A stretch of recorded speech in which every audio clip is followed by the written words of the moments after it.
నమస్తే. నేటి నా మంచి మాట.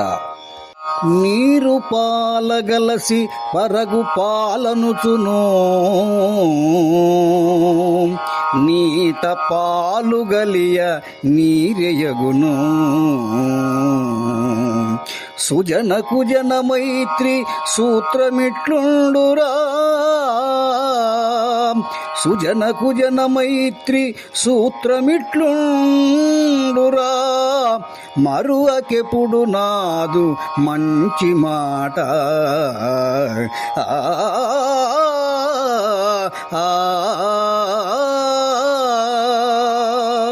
మిత్రులారా, మనం చూడవచ్చు, ఒక కడివెడు పాలలో ఒక గెరిటెడు నీరు కలిసినప్పుడు వాటిని పాలేనంటాం.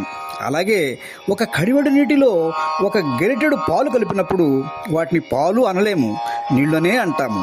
అదేవిధంగా 10 మంది మంచివాళ్లలో ఒక చెడ్డవాడు కలిసి ఉన్నప్పుడు వాడు కూడా మంచివాడుగా పరిగణింపబడతాడు, క్రమంగా మంచివాడుగా మారుతాడు కూడా. కానీ 10 మంది చెడ్డవాళ్లలో ఒక మంచివాడు ఉన్నప్పటికీ వాడు కూడా చెడ్డవాడుగానే పరిగణింపబడతాడు.